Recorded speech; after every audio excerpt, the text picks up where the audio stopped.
Kayo'y manatili sa akin at ako'y sa inyo, gaya ng sanga na di makapagbunga ng kanyang sarili, maliban na nakakapit sa puno.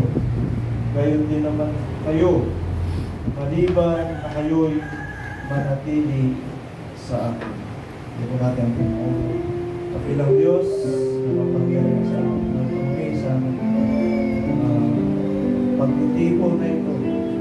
O Lord, kami ay pinagpapalang mo ng lubos sa pamamagitan ng iyong mga salita at sa pamamagitan ng kaloob ng Espiritu na binibigay mo sa amin upang aming maunawaan ang mga pagpapahayag na iyong pinangyayari sa aming kalagitnaan.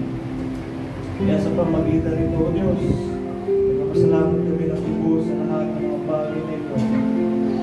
Na ikaw ay Diyos sa amin at ikaw ang aming Diyos at kami, Panginoon, ang iyong mga lingkod na iyong tinawag. Tinawag mo sa pagpapakabanal at tinawag mo, Diyos, ayon sa iyong kalooban. Salamat po sa mga bagay na ito na iyong ipinahayag sa amin ng iyong mga salita, ang kalooban mo, ang mga pangako mo, Diyos, maging ang parokala mo upang malaman namin kung ano ang marapat namin gawin sa mga panahon na iyong pinangyayari ang iyong mga salita.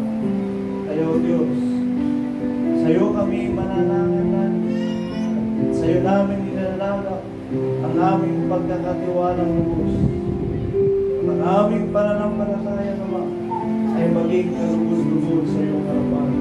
Kasabay ng mga pagpupuri at pagluwalhati ito, pasasalamat at pagdakilan namin sa iyong lahat ng mga gawa sa bawat isa. Salamat po, Diyos, sa kaputihan mo sa pangalan ng Jesus. Amen. Amen. Praise the Lord. Praise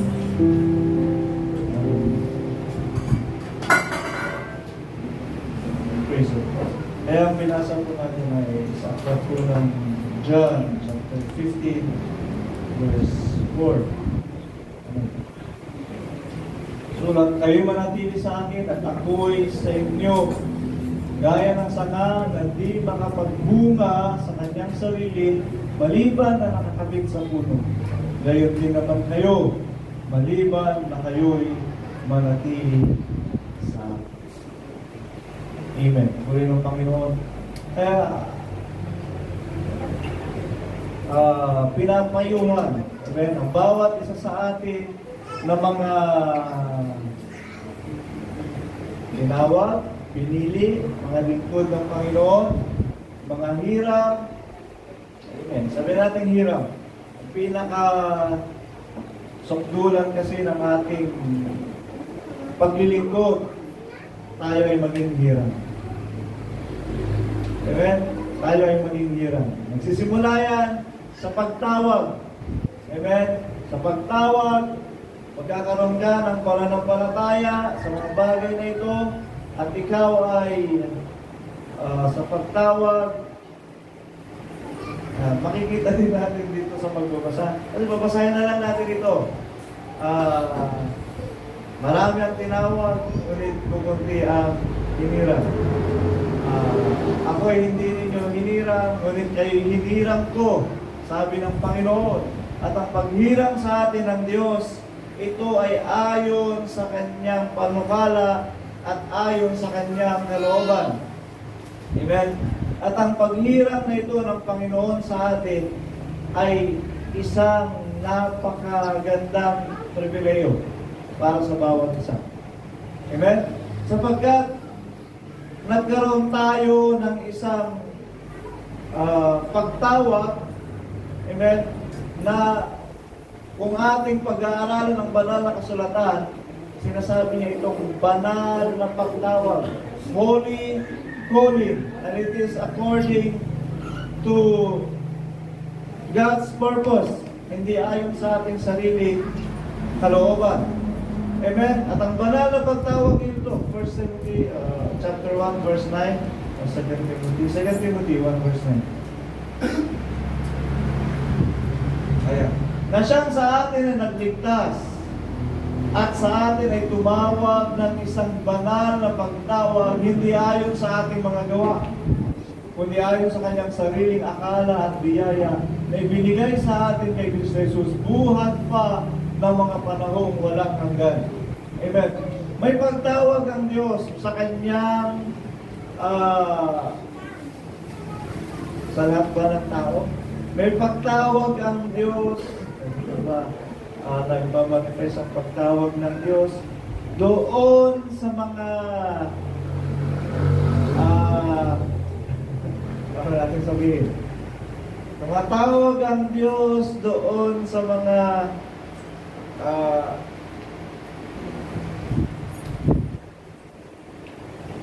para ba? Ay gusto ko sabihin. Kasi hindi naman lahat, sabihin na natin, general ang pagtawag ng Diyos. Pero hindi lahat tumutugon. Amen? Hindi lahat tumutugon. Sabi nga ng Brother Joseph kanina, iba nagtatago. Pumunta yung manggagawa sa bahay nila. Ay, swerte yung mga nakaalis.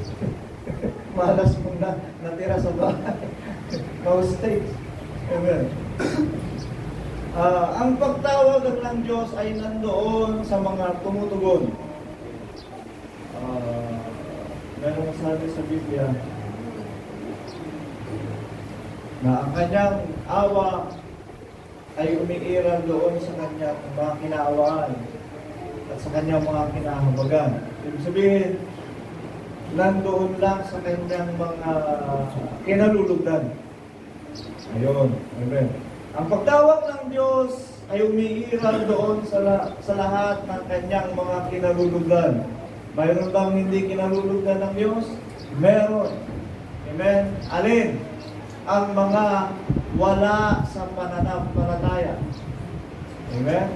Basic 11:6 ng Hebrew. For without faith, it is impossible to please God. Kung walang pananampalataya, kailanman ay hindi maaaring magiging kalugod-lugod sa Diyos. So ang lahat ng mga nasa pananampalataya na siyang kinalulugdan ng Panginoon ay siya rin namang tinawag ng Diyos ng isang banal na pagtawag. Amen? At ang dulo, amen, ang resulta ng banal ng pagtawag ng Diyos ay ang pagliligtas. Amen? Ang resulta ng banal na pagtawag ng Diyos ay ang pagliligtas. Kaya hindi natatapos na tayo ay tawagin ng Diyos. Amen? Makikita mo na ikaw ay tinawag ng Diyos kung makikita mo ang iyong sarili na nagtatagumpay. Amen? Tinawag ka ng Diyos kung nakikita mo ang iyong sarili na ikaw ay nagtatagumpay. Nagtatagumpay saan? Nagaganap mo ang salita ng Diyos, nagaganap mo ang kalooban ng Diyos. Amen? Nagaganap mo ang kalooban ng Diyos. Doon mo masasabing, tinawag ka ng Panginoon ng isang banal na pagtawag. At ang resulta nito ay ang pagliligtas ng Diyos. Amen? Lahat tayo, gusto natin iligtas tayo ng Diyos. Amen? Ngayon, anong definition ng pagliligtas ang alam natin? Ayon sa Biblia, liligtas tayo mula sa kapahamakan. Amen? Biblia, pinag-uusapan natin. Kaligtasan ang pangako ng Diyos. Kaligtasan mula sa kapahamakan, kaligtasan mula sa walang hanggang kaparusahan. Amen? Alam na natin yun. A place of torment. Yun yung walang hanggang kaparusahan. Inferno, diretso na natin.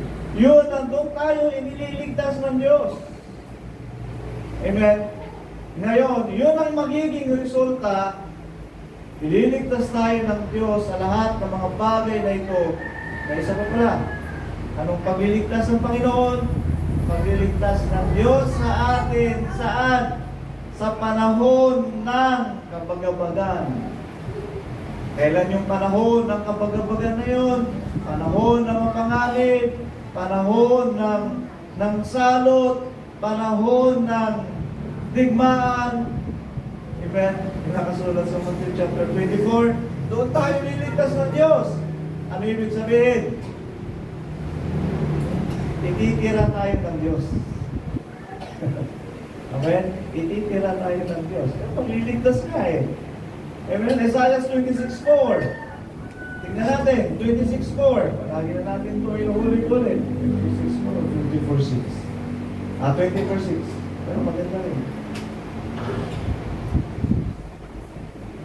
Yan. Kaya nilamon ng sumpa ang lupa at silang nagsisitahan doon ay nasumpungang salari. Ito yung sa panahong darating na kung kailan lilipulin ng Diyos ang lahat ng mga bagay sa sanlibutan. Kaya ang mga nananahan sa lupa ay nakasunog at nangagila ng tao. Ito yung sinasabi kong ililigtas tayo ng Diyos sa kapahamakan sa sanlibutan. Nangagila ng tao. Nilamon ng sumpa ang lupa. Ang daming sumpa. May ano na? Bubit. Ano pa rin? Pero bago na yun. Marami. May swine flu. Ano pa? Dati mga sumpa. Amen. At sabi niya, lahat pa ng mga bagay na ito ay naging kadahilanan upang ang sanlibutan ay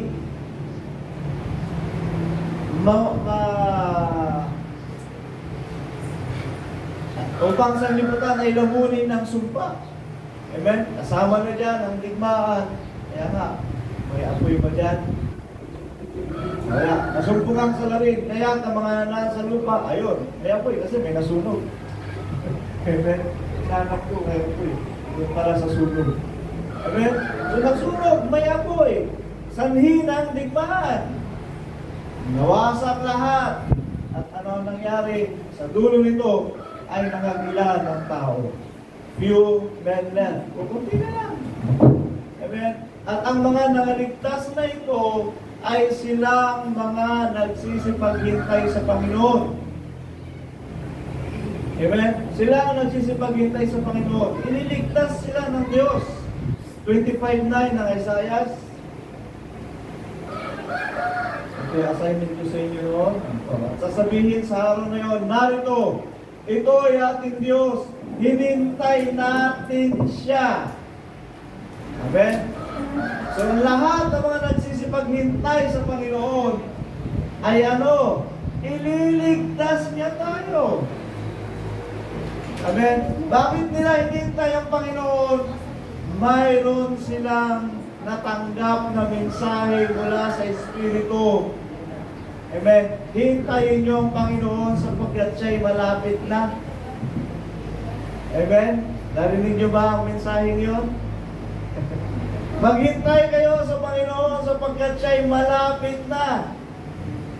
Narinig niyo ang mensaheng yun?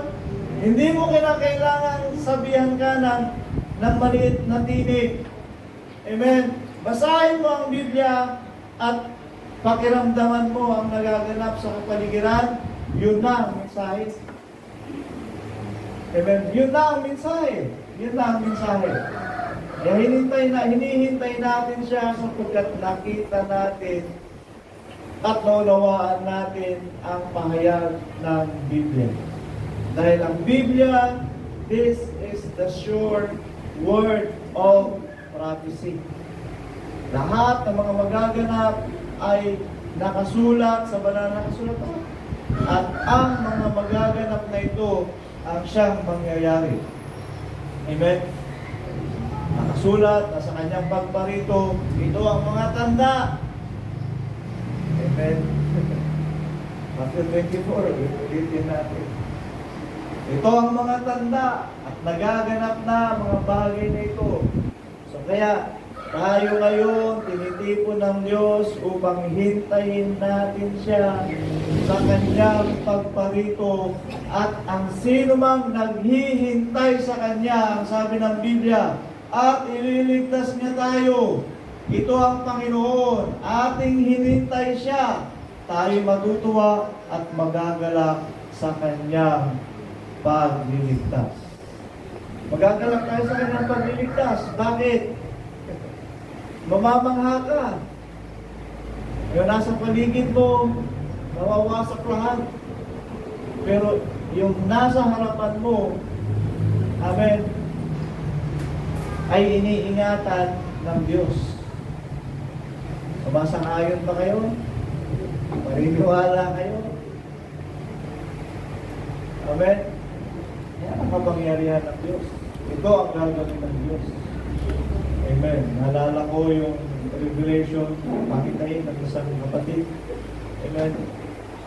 Ang isang kapatid, nakita niya sa kanyang pananalangin, nakita niya, mayroong parang sa isang bundok, mayroong parang isang shield na tumalungbog sa bundok na yun. Amen. At yung ilang kabayong, pinag-aaralan natin kasi noon yung kabayong pula, puti, abuhin, itim. Amen? Yung mga kabayong yun, sabi niya, pilit nilang pumasok doon sa bundok na yun na may shield, pero hindi sila makapag-penetrate. Hindi nila kaya pagtagumpayan yung lugar na yun. Ayon sa pangitain ng kapatid niyo. Amen? Kaya, matutuwa tayo sa pagliligtas ng Diyos. Kagaya na lamang nung paanyaya sa atin ng Panginoon sa dulang, sa kasalan. Inimbitahan niya yung mga dadalo. Sabi niya, magsidalo kayo. Ang pagkain natin ay ang mga hari, ang mga laman. Amen. Ang mga hari na makikita natin na sila ay nangawawasak, sila ay nangamamatay. Ngunit tayo na nasa kanlungan ng Diyos ay ililigtas. At tayo mga nagsisipaghintay ay magagalak sa pagliligtas ng Diyos. Mamamangha tayo. Amen? Tignan mo paligid, nawawasak.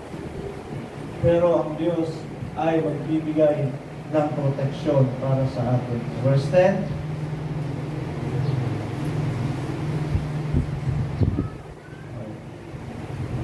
Balik mo lang side. Kung parang meron pa side. Lang sa 9. Ayan. Magagalak tayo sa kanyang pagliligtas. Amen? Kaya na tayo dinala ng Diyos sa bundok. Para makita mo ang lahat ng mga paligid kung ano ang nangyayari at mawamangha ka na lamang dahil ang Diyos ay nagliligtas sa atin. Amen. Purihin ang Panginoon. Kaya, sa pagliligtas na gagawin ng Diyos sa atin, ay magiging kagalakan para sa bawat isa. Kaya ang sabi ng Panginoon sa Isaiah chapter 65 verse 10. Tingnan natin. Isaiah 65, 10.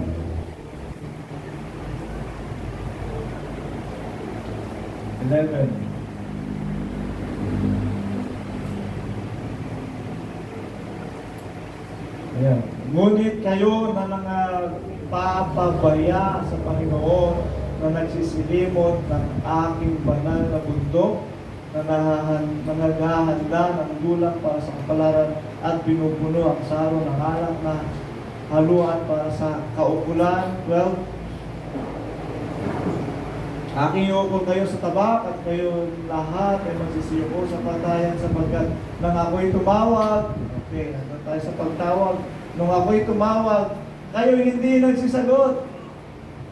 Saan nga dadalhin yung mga hindi sumagot sa Panginoon o hindi tumugon sa Panginoon? O sabihin na natin, hindi sumampalataya sa pagtawag ng Diyos, magsisiyuko silang lahat sa patayan. Kayo hindi nagsisagot nung ako'y nagsalita, nung ako'y magsalita, kayo hindi nakakinig, kundi inyong ginawa ang masama sa harap ng aking mga mata at inyong pinili ang di ko kinalulugan. Kayo mga masasama sa harap ng Panginoon, lagot sila. Verse 13.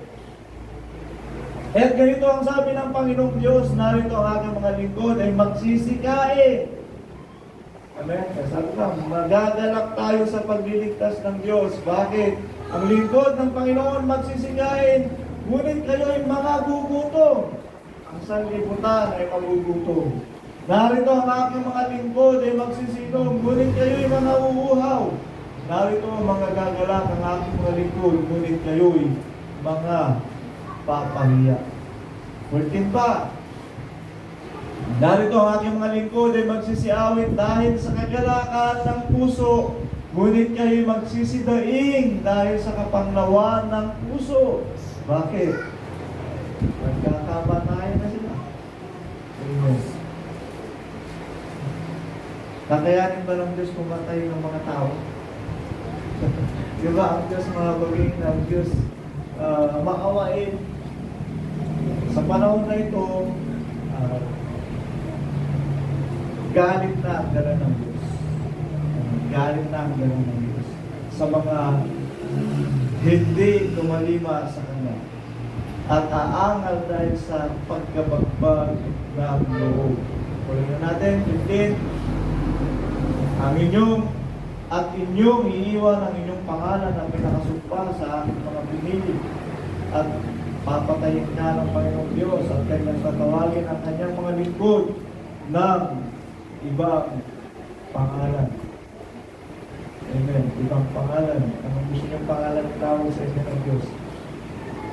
Si Darian. Amen. Ibang pangalan. Dating mga Pilipino, ngayon si Darian. Amen. Panginoon. Ito ang pagliligtas na gagawin ng Diyos sa atin. Amen. Ito ang resulta ng pagtawag ng Diyos sa atin, ng ating pananampalataya, ng ating pagsunod. At makikita natin na tayo ay tinawag kung tayo ay nagsisipagtagumpay. Amen? Taas ang kamay ng mga nagsisipagtagumpay. Wala. Sinabi mo na magtatas. Amen? Arin na natin, nasa sarili natin, na tayo ay mananagumpay. Napigilan mo ang sarili mo, magagalit ka sana, napigilan mo, amen, tagumpay ka. Amen? Ipinairal mo ang pag-ibig mo sa iyong kapwa, nagtagumpay ka. Amen? Ikaw ay, ang daming kadahilanan, pinipigilan ka sa pagsamba, pero pinilit mo ang sarili magsamba, nagtagumpay ka. Kaya sigapin natin ang ating mga sarili na maging mananagumpay para masabi natin na tayo ay tinawag sa isang banal na pagtawag. Amen? Dahil kung hindi ka nagtatagumpay, inoobserbahan ka pa ng Diyos. Hindi ka pa totally tinawag. Amen? Bakit? Sa maliit na bagay lang, pinagpapalit mo na ang iyong pananampalataya. Hindi ka pa mananagumpay. Hindi ka pa tinawag. Amen? Napabilang ka lang, pero hindi ka pa totally tinawag. Kaya sa atin, matatanda na tayo, alam na natin ang masama at mabuti, alam na natin ang sa pananampalataya at ang hindi sa pananampalataya. Amen? Kaya, pagtagumpayin natin ang ating mga sarili. Ayon sa katuwiran ng Diyos, ayon sa salita ng Diyos. Amen? Pagtagumpayin ninyo yung sarili nyo. Maraming mga kadahilanan, maraming mga pagsubok, maraming mga pangyayari. Ngunit ang mahalaga ay ang magtagumpay tayo sa mga bagay ito. Sapagkat dito tayo tinawag at dito tayo dinadala ng Diyos ayon sa kanyang mga kalooban. Amen? Tayo ay tinawag ayon sa kanyang kagandang loob. Okay, tingnan natin mamaya. Maraming tinawag, ngunit kumunti ang hinirang. So, pag ikaw ay tinawag na isang pagtawag, okay, ang tinawag sa banal na pagtawag, amen, at nagtatagumpay, ay siguradong dadalhin ng Diyos sa paghirang. Kasi kung tinawag ka at hindi ka nagtatagumpay, sinasalang pa tayo ng Diyos. Kasi nabasa ko kanina, dito na tayo pupunta, sa sanga. Yung mga sangang nalilihis, pinuputol din ng Diyos. Ang tawag doon, pruning. Yung mga sangang hindi namumunga, pinuputol. Tapos, meron din yung sangang hindi magandang tubo, hindi ayon sa pagkakahugis ng puno, tinatanggal din. Amen? Nabasa ko rin sa banal na kasulatan, yung puno ng ubas, di ba, vine, maakyat yan. Pag may sanga siyang nahulog, lumaylay, at hindi namumunga, pinuputol din ng Diyos. Kasi nga, nawala sa hulog.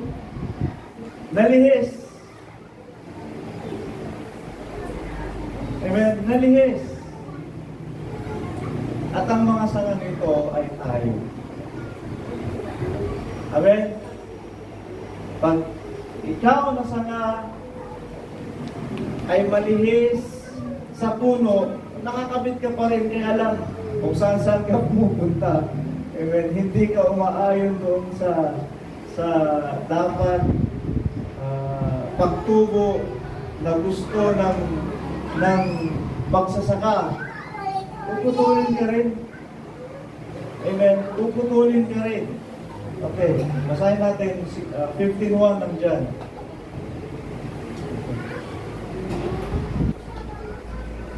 Ako ang tunay na puno ng ubas, at ang aking ama ang magsasaka. Okay, sino yan? Ang tunay na puno ng ubas ay ang ating Panginoong Kristo. Binasa natin kanina, kailangan nakakabit tayo lagi sa Panginoon. Kailangan ang ating pananampalataya ay laging nasa ating Panginoong Kristo. Dahil kung wala sa ating Panginoong Kristo, kailanman hindi tayo lalago. Amen? Kailanman hindi tayo lalago. Hindi tayo lalago. Kaya ang ating pananampalataya ay kinakailangan nakatuon lagi sa ating Panginoong Hesus.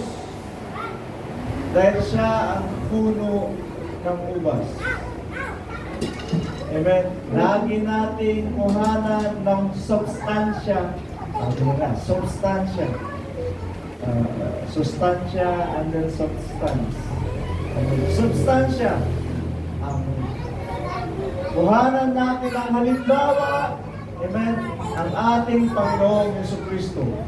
Kuhanan natin ng lakas ang ating Panginoong Jesucristo. Kuhanan natin ng katibayan ang ating Panginoong Jesucristo. Kaya nga tayo titikit sa Kanya. Kuhanan natin siya ng substansya para tayo ay lumago, para tayo ay magbunga. Huwag tayong hihiwalay sa ating Panginoon. Pagkat kung tayo ay hihiwalay, hindi tayo magbubunga at baka putulin tayo. Verse 2, tuloy natin. Ganda na ibig sabihin niya. Ang bawat sanga na sa akin ay hindi nagbubunga ay inaalis niya. At ang bawat sanga na nagbubunga ay nililinis niya upang lalong magbunga. Amen? Kasabi ng sarili niyo, ano, bunga kaya ang hinahanap ng Diyos? Para may pakita niyo sa Panginoon at hayaan niya tayong manatiling nakakabit sa Kanya. Amen? Anong bunga? Ang tayo ay magtagumpay. Amen? Ang tayo ay magtagumpay. Sabi ko sa inyo, simpleng bagay. Bunga ng Espiritu. Ano yung mga bunga ng Espiritu? Pagtitiis, pagpipigil, ano ba?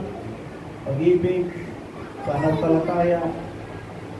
Gift na yata yung faith. Pero meron din yan sa bunga. Ano pa?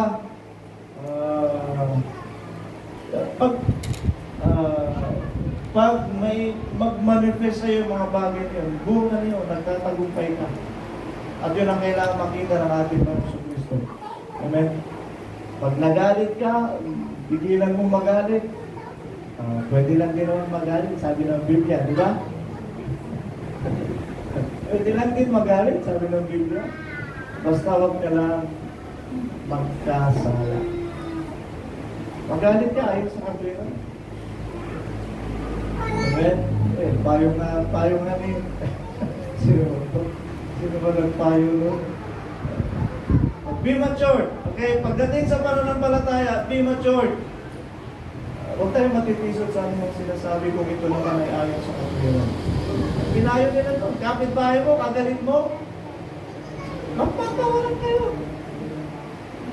Hindi mo kayang patawarin. Sabi, Pastor Green natin, narinig mo brother kasi, Pastor Green. Sabi, hindi mo kayang patawarin, magsamparan kayo. Be matured, be matured. Amen? Be matured. Mag-matured kayo. May kahulugan nyo, may ibig sabihin nyo. May pupuntahan yun. Magsamparan kayo. Naglabasan kayo ng sama ng loob dahil doon. Maya, bali lang yun. Hindi nyo kaya magpatawaran. Samparan kayo. Basta wag lang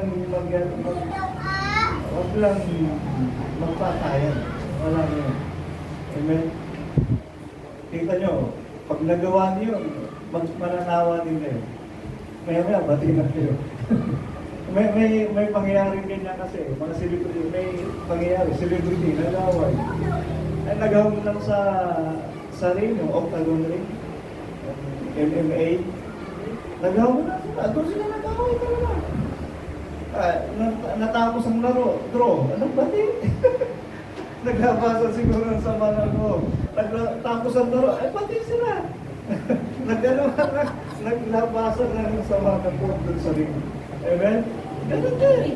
Siguro, may ibig sabihin, may pupuntahan nyo. Pero ang mahalaga, magpagtagumpayan nyo yan. Magpatawanan kayo. Amen? Pagtagumpayan nyo yung mga bagay na yan. Amen? Dinadala tayo ng Diyos sa isang pamaraan na tayo maging mature para makita natin kung paano natin i-handle yung mga bagay na ito. Amen. Para mawala na yung dami, para mawala na yung takbo, para mawala na. Para yung saloobin mong matagal na nakatago, may siwalat mo at magkaroon kayo ng pagkakayos sa mga bagay. Amen. Pero mas maganda kung hindi na nadaanin sa sampalan. Amen? Magpapala kayo. Amen. Patungkol sa mga bagay. Okay. Yung magtatagumpay ka sa lahat ng ito, yun ang bunga ng sanga. Upang lalong magbunga. Verse 3, kayo'y malilinis na sa pamagitan ng salita na sa inyo'y aking sinalita. Amen? Kayo'y malilinis na sa pamagitan ng salita na sa inyo'y aking sinalita. Amen? So yung pagganap natin sa salita ng Diyos na naririnig natin, nililinis tayo ng Panginoon. So sabihin din ng Galatians, na tayo ay nililinis sa pamamagitan ng tubig ng salita ng Diyos. Amen? Kaya sa mga pagkakataon na mayroong panahon para mapakinggan natin ang salita ng Diyos, mabuklat natin ang salita ng Diyos, maunawaan natin ang salita ng Diyos. Samantalahin natin sapagkat doon tayo nililinis ng Diyos. Verse 4. Kayo'y manatili sa akin at ako'y sa inyo, gaya ng sanga at di makapagbunga sa kanyang sarili. Maliban ang nakabit sa puno, gayon din naman kayo, maliban sa kayo manatili sa akin. 5. Ako ang puno ng ubas, kayo ang mga sanga, ang nananatili sa akin at kayo sa kanya ay siyang nagbubunga ng marami, sapagkat kung kayo'y hiwalay sa akin, ay wala kayo magagawa. Amen. Verse 6. Kung sino man ay hindi manatili sa akin ay siya'y matatapong katulad ng sanga at matutuyo, at ang mga titipunin at mga iahagi sa apoy at mga susunog. Grabe. 7. Mga susunog. Ito yung dadalhin ng Diyos sa pagkawasa. Susunugin sila ng apoy, ng missile, ng mga bala. Kung kayo magsipanatili sa akin at ang mga salita ko'y magsipanatili sa inyo, ay hingin ninyo ang mga inyong ibigin at gagawin sa inyo. May choice kayo? Manatili tayo sa ating Panginoon. Dahil kung hindi, susumpayin tayo. Verse 8. Sa ganito, lumuwalhati ang aking Ama na kayo'y magsipagbunga ng marami, at gayon, kayo'y magiging aking mga alagad. Verse 9. Kung paano inibig ako ng Ama, ay gayon din naman iniibig ko kayo. Magsipanatili kayo sa aking pag-ibig. Verse 10. Kung tinutupad ninyo ang aking mga utos, ay magsisipanahan kayo sa aking pag-ibig, gaya ng aking pagtupad sa mga utos ng aking Ama, at kayo nananatili sa kanyang pag-ibig. 11. Ang bagay na ito ay sinalita ko sa inyo upang ang aking kagalakan ay mapasa inyo, at upang ang inyong kagalakan ay malubos. 12. Ito ang utos na kayo magbibigan sa isa't isa, na gaya ng pag-ibig ko sa inyo. 13. Next. Walang may lalong dakilang pag-ibig ko sa rito na ibigay ng isang tao ang kanyang buhay dahil sa kanyang mga kaibigan. 14. May aking mga kaibigan, kung gawin niyo mga bagay na aking utos sa inyo. Okay. Manatili tayo sa Panginoon. Gusto ko kasi ituloy-tuloy sana. Pero assignment nyo na lang yan. Basahin mo sa inyong mga bahay.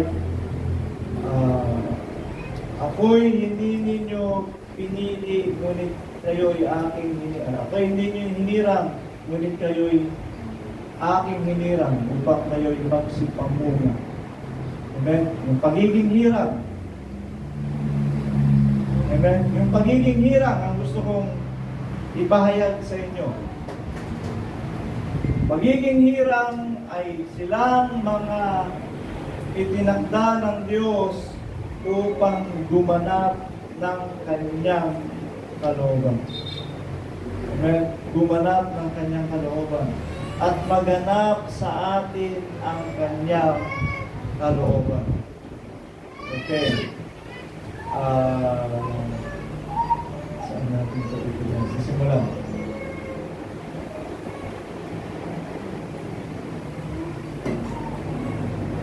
Ito na lang.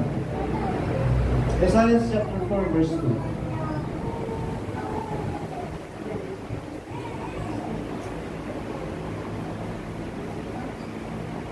Sa araw na iyon ay magiging maganda at maluwalhati ang sanga ng Panginoon. Okay? Ang sanga ng Panginoon. Sino itong sanga?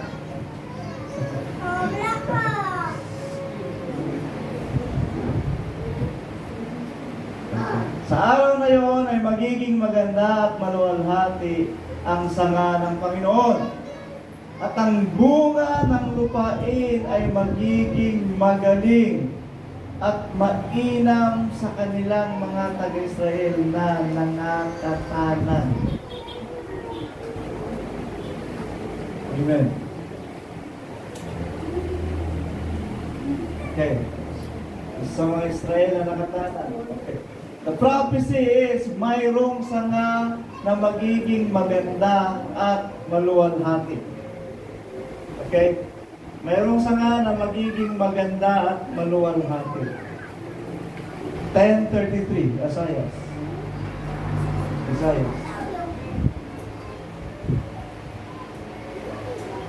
Narito, puputulin ng Panginoon ang mga hukbo, nakakilakalabot ang mga sanga, at ang mga matataas sa anyo ay ibubuwal, at ang mapagtaas ay ibababa. Okay, ito yung mga sanga.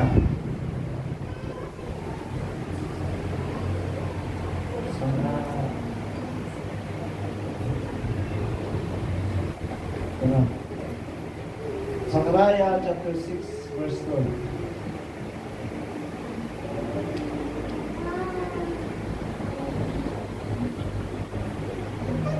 At sasalitain mo sa kanya, nasabihin, ganito ang salita ng Panginoon ng mga hukbo na nagsasabi, narito, ang lalaki na ang pangalay sanga, at siya'y sisibol sa kanyang dako, at itatayo niya ang templo ng Panginoon. Amen. Itatayo niya ang templo ng Panginoon. Pinag-aaralan natin ang sanga. May sanga ng Diyos. Amen.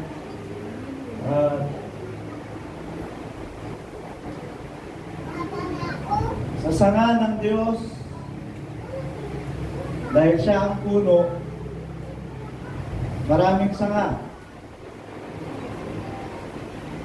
At ang panukala sa sanga na yon, ito ay gaganda at magiging maluwalhati.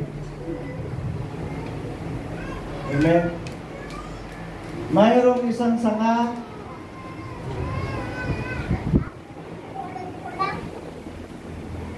na sisibol. Ang tawag sa kanya, sanga.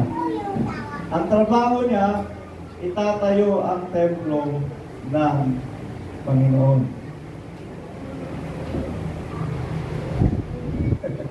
Itatayo niya ang templo ng Panginoon. Nangyari na? Nangyari na? Hati kayo rito. Hati kayo. Iba, o iba, hindi.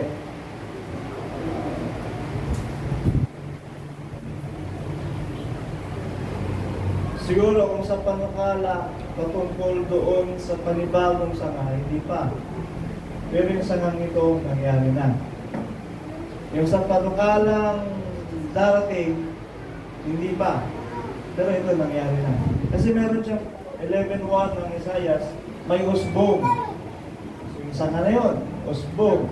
Manggagaling sa langit ni Isay. Sino si Isay? Sino si Isay? Ha? Ano? Tatay ni David. At ang nagtayo ng templo, si David. Siya yung sanga. Amen? Siya yung sanga. Pero ganito, doon sa sanga na yun, mayroon ulit sangang sisibol. Kaninong sanga? Kay Huda. Amen?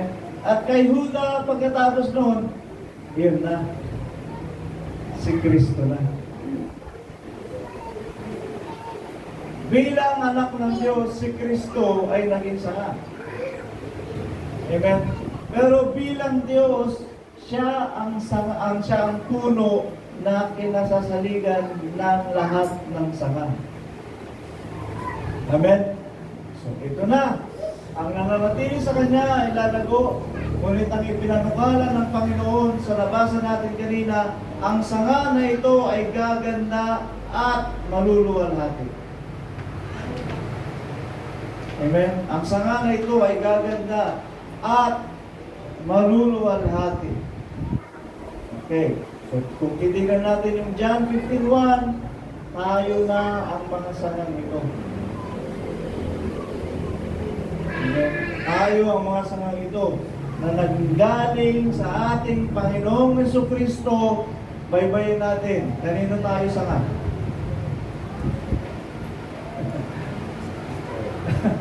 Kanino? Okay, let's go to Jesus Christ.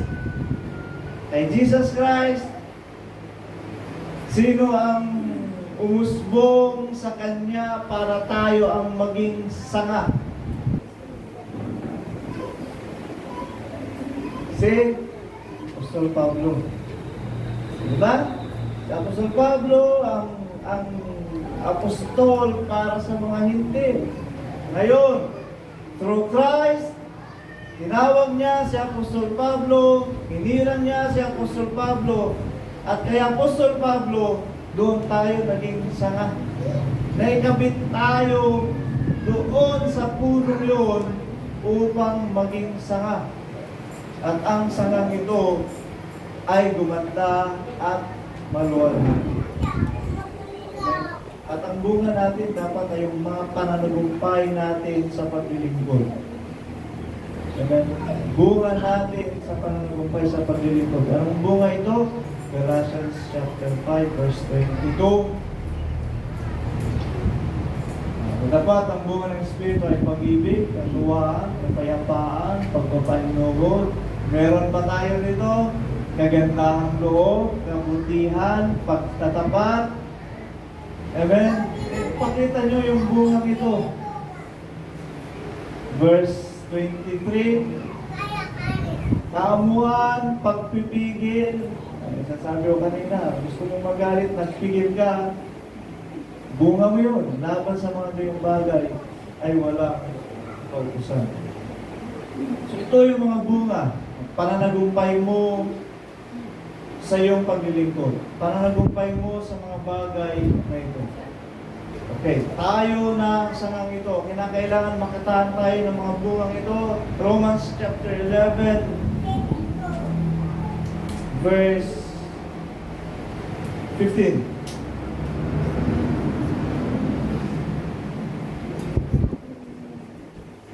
Okay, sapagkat kung ang pagtatakwil sa kanila ay isang pakikipagkasundo ng sanglibutan, ano kaya ang pagtanggap sa kanila, kundi buhay mula sa mga patay. Okay. Buhay mula sa mga patay. Nagkaroon ng chance. Nagkaroon ng ano sa Tagalog yung chance? Pagkakataon. Amen. Nagkaroon ng pagkakataon itong mga patay na ito sa harap ng Panginoon. 16. Na ano, at kung ang pangunahing bunga ay banal, ay gayon din ang lahat. At kung ang ugat ay banal, ay gayon din ang mga sanga. Ito ang chance natin para makadugtong tayo doon sa puno at maging sanga, tayo ay magpakabanal. Sabi rin naman ng Biblia, ang Diyos ay banal, tayo rin naman ay maging banal. Amen? 17. Natagpuan kung ang ilang mga sangay nangabali at ikaw na isang ulibong ligaw ay isinanib ka sa kanila at ikaw ay naging bahagi nila sa ugat ng katabaan ng punong ulibo. 18. Kaya tayo mga hintil, idinugtong. Huwag kang magpalalo sa mga sanga. Natagpuan, kung magpalalo ka, ay hindi ikaw ang nagkakandili sa ugat, kundi ang ugat ang nagkakandili sa iyo. 19. Sasabihin mo nga, ang mga sanga ay nangabali upang ako ay makasanib. 20. Mabuti sa kawalan nila ng pananampalataya ay nangabali sila. At sa iyong pananampalataya ay nakatayo ka. Huwag kang magpalalo, kundi matakot ka. Amen? Takot tayo. Yung pagkakataon na binigay ng Diyos sa atin upang tayo maging sanga ay ito. Mapalad tayo. at huwag natin ipagmalaki. Hindi, ipasalamat natin sa Diyos ito. Amen? Ipasalamat natin sa Diyos. Ngayon, pwede ba na ang sanga ay maging puno?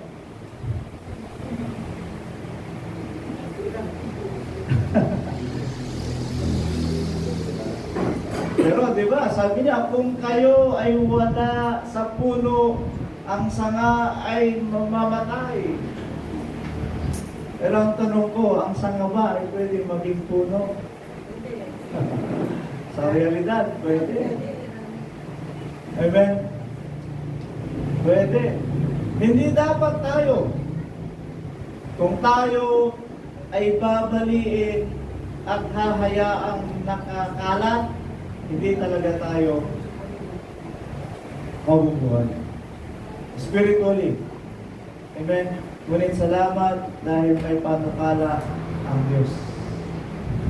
May kalooban ang Diyos. Na ano? Yung sanga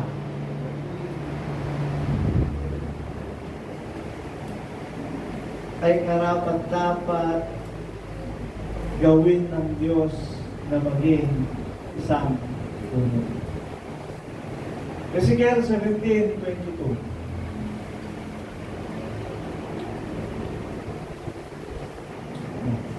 Ganito ang sabi ng Panginoong Diyos, kukuha naman ako sa dulo ng mataas na sendo at aking itatanim sa pinakamataas na kanyang sariwang sanga. At aking itatanim sa pinakamataas na kanyang sariwang sanga ay puputol ako ng supling at aking itatanim sa isang mataas na bundok at matalo. Ganito ang nangyari. Yung punong nakatayo, ang ating Panginoong Kristo ang puno. Amen? Ito, iglesia na ang pag-uusapan natin. Ang ating Panginoong Kristo, from Jesus Christ, Apostle Paul, si Pablo. Amen? At si Pablo, nagsanga ulit siya. Sino ang mga naging supling sa pinakadulo? Tayo. Itong henerasyon natin. Amen. Itong henerasyon natin. At itong maganda. Pumutol ba siya? Nagsalo. Puputol ako ng supling. Amen. Mabuti na lang yung panukalang ito na puputulin tayo. May magandang resulta. Bakit? Kanyang itatanim sa isang mataas na bundok at matayo. Ito ang magandang putol na ginawa ng Diyos. Ibinukod niya mula nung una para ano? Magkaroon ulit siya ng kanyang sariling puno. Sa kanya muli magmumula ang mga panibagong sanga. Amen? Ang ibig sabihin, bagong henerasyon ng mga lingkod ng Diyos. Amen? Kasi andun na siya sa pinakamagandang sanga, pinaka-fresh na sanga na kanyang itinanim upang itanim niya sa mataas na bundok at patayo. Amen. 23. Sinurkat na natin. Dami kasi natin pinagdaanan. Pero, nakukuha niyo ibig sabihin, si Kristo ang puno. Huwag natin sabihin, buwas o sila. May maganda nun, tinarubos yung sanga, naging sila. Pero naman, sila naman, di ba? Gawin natin, siya ang puno. Madaming kumakabit sa atin Panginoong Kristo, nagiging maraming sanga. Yun naman talaga ang puno, nagiging maraming sanga. Amen? Mula kay Apostol Pablo sa mga hintil, nagsanga ulit siya. At sa pinakatalbos nun, kumuha siya upang itanim niya muli sa isang lugar kung saan magiging puno siya sa kanyang sarili. Amen? Na anong ibig sabihin nun? Magkakaroon ulit siya ng kapurihan ng sa kanyang sarili. Na ano? Ang Diyos lang ang makakagawa nito. Hindi niya ginawa kay Apostol Pablo. Hindi niya ginawa sa ibang mga apostol. Doon lang sa talbos na yun niya gagawin ang kapurihan niya. Kaya, may magandang mangyayari at magaganap doon sa talbos na yun. Ibang kapurihan ang dadalhin niya. Ibang kapurihan. Ano yun? Magiging mainam na sedro.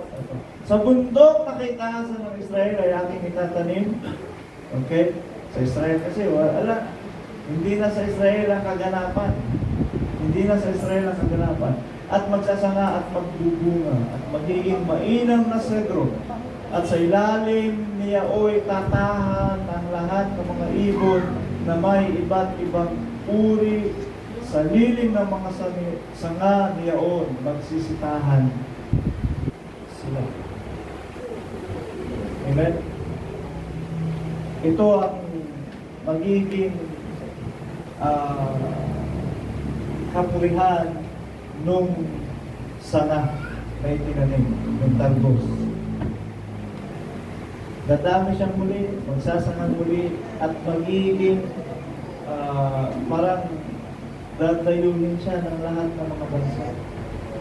Ayon sa kapurihan na kaluwalhatian na nakatakda para sa kanya na ibibigay ng Diyos. So nagkataon lang ba si Darang pangalan? Nagkataon lang ba na ganito ang kwento natin? Nagkataon lang ba na ito ang naganapan sa iglesyang ito at ipinapahayag ito lahat sa atin ng Panginoon? Kalooban ito lahat ng Diyos. Amen? Kalooban ito lahat ng Panginoon. Inuugnay lang natin na tayo yung sanga ayon sa pangangaral din ng ating Panginoong Kristo. Sabi niya, lahat kayo nagsisampalataya, kayo ang mga sanga na nakadikit sa akin. Amen? At doon sa sanga na yun, pumutol siya upang gawing puno muli. Magkakaroon siya ng kanyang sariling kapurihan, magkakaroon siya ng kanyang sariling kaluwalhatian dahil pagpapalain siya ng Diyos.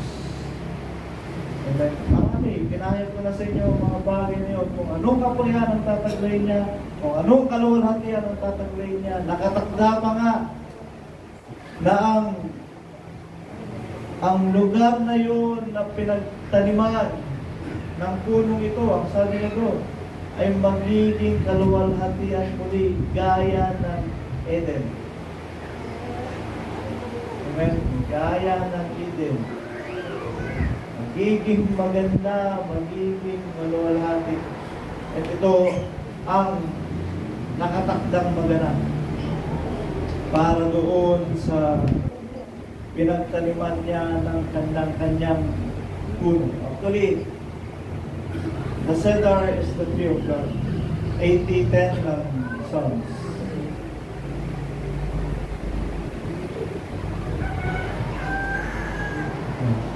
Ang mga bundok ay natakpan ng lilim niyaon at ang mga sanga niyaon ay gaya ng mga sedro ng Diyos. Sedro ng Diyos. Cedar. English nga natin. Godly cedars. Ay goodly cedars. Ang sedro ng Diyos, what ito goodly? The roads thereof were like the goodly cedars. So kanina, sedro ng Diyos. Dito naman, goodly cedars. Ano sabihin yan? Ang magandang sedro. Amen. This is the tree of God. Sedro ng Diyos. Marami dyan. Sa sanga ng punong ito, ang sabi niya doon, ang mga ibon ay magsisiawi. Amen. Sa sanga ng punong ito, ang sabi niya doon, sila ay mga tutuwa at sila ay magsisidako. Amen. Na may pagpapasalamat sapagkat pinagpala ng Diyos ang punong ito. Amen. Purihin ng Panginoon, gusto ko lang i-ugnay sa inyo. Mula sa pagtawag sa atin ng Panginoon Jesucristo, dinugtong niya tayo na maging sanga. Ayon sa pagkatawag niya kay Apostol Pablo, amen, ay nakita din naman natin kung paanong ginawa ng Diyos na hinubog niya tayo at nung magawa niya ito, tayo naman ay tinatanim niya upang kanyang maging sariling pag-aari, maging sariling puno ng Diyos. Binukod tayo sa kanila dahil mayroon siyang kaibang gagawin na higit kaysa kay Apostol Pablo, higit kaysa mga ibang apostol, higit kaysa ibang mga lingkod na kanyang tinawag at pinagtagumpay. Amen. Purihin ng Panginoon, tayo po'y magsitayo ang kapit. Purihin ng Diyos. Salamatan natin ang Panginoon sa lahat ng kanyang pagpapala. Amen. Kaya, sikapin natin lagi na tayo ay magsipamunga ng mabubuting bunga. Doon natin makikita na tayo ay pinagtatagumpay ng Diyos. At ang mga nagtatagumpay ay siyang itinakdang hirang upang maging kaluwalhatian ng kanyang pamamana. Amen. Sinapin natin na tayo ay maging karapat-dapat kabahagi ng panukala nito.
Nakita mo ang aming mga pananagumpay.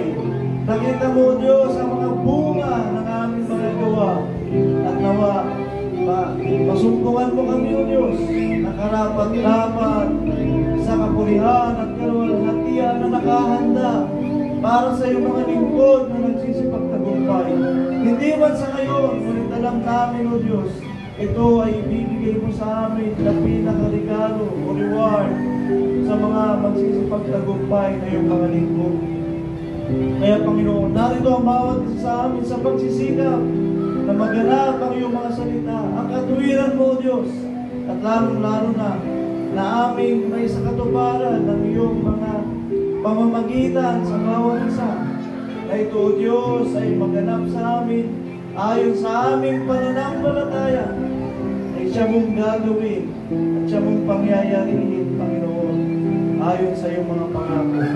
O Diyos, ang aming pananampalataya nawa, Panginoon, ay ang siyang magdala sa amin sa mga bagay na aming sinasampalatayanan at maganap namin ang lahat ng iyong mga tagubilin at mga pamanhig sa bawat isa. Panginoong Jesus, ayon sa katuwiran mo at sa iyong mga banal na salita, nawa kami, O Diyos, ay magsipagtagumpay sa lahat ng uri ng aming mga gawa, pamumuhay, pananalita, O God, at maging sa mga kilos. Papagtagumpayin mo kami sa lahat ng mga bagay na ito, O Diyos, upang matiyak namin sa aming mga sarili na kami na, O Diyos, na iyong ibinibilang at ibibilang sa mga hinirang sapagkat sila iyong mga pinagpala. Hirangin mo kami, O God, sa pagbabagong lahi. Hirangin mo kami, O Diyos, sa pagganap ng iyong mga salita. Hirangin mo kami, O Panginoon, na magpatotoo ng iyong mga kahangahangang gawa at mga dakilang gawa. Nakapahayagan ng iyong kapangyarihan at ng iyong kaluwalhatian. Kami, O Diyos, ay nakaunawa at nakaalam ng lahat ng ito. At nasasaksihan namin, O Diyos, kung paano mo pangyarihin ang iyong mga salita. Ito, Panginoon, ang aming saksi-sahin. At ito, Panginoon, ang aming ipapatuloy. Panginoon, salamat po, O Diyos. Pagkaisahin mo ang bawat isa sa amin. At papagtagumpayin mo kami, O Diyos, sa aming pananampalataya. Pagkaisahin mo kami sa gawa. At pagbuklurin mo kami. Buklurin mo kami, O Diyos, ng tali ng Espiritu na siyang kasakdalan sa bawat isa sa amin. At maganap namin ang lahat ng ayon sa iyong kalooban. Salamat po, Diyos, sa iyong Santong Espiritu. Salamat po, Panginoon, sa kadakilaan mo. Salamat sa pananagumpay. Salamat sa iyo, Panginoon. O God, ito ang aming palamulitan sa iyo. Taos-pusong pasasalamat. Taos-pusong pasasalamat. Sapagkat patuloy mo kami pinagkakalumpay. Patuloy mo kami, O Diyos, na ibigan. Ikaw ang aming Diyos. Diyos ka sa amin.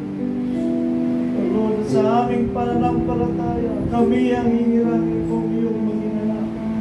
Salamat, Panginoon, sa paghihirang na ito. Salamat sa pagkakalong. O Diyos, ang ito ang mga kaluluwang ito sa bahay mo yan. Sa atin mo ang bawat isa ayon sa aming pananampalataya. At ingatan mo po ang bawat isa. Ikaw po, Diyos, ang patuloy na magpala sa atin ng iyong mga kagandang loob, ng iyong pagliligtas, ng iyong pag-iingat, ng iyong mga pagpapala. O Diyos, makabandalin mo kami sa ating pagbanal at pananampalataya na siyang narapat sa bawat isa. Purihin ka at tuwalati ng iyong dakilang pangalan ng Jesus. Amen.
lubhang banal na pananampalataya na manalangin sa Espiritu Santo, na magsipanatili kayo sa pag-ibig sa Diyos na inyong asahan ng awa ng ating Panginoong Jesucristo, sa isang Diyos ating kapagligtas sa pamamagitan ng Jesucristo na ating Panginoon, ay sumakanya nawa ang kaluwalhatian, ang karangalan, ang paghahari at ang kapangyarihan sa kauna-unahang panahon, ngayon at magpakailanman. Siya nawa. Amen.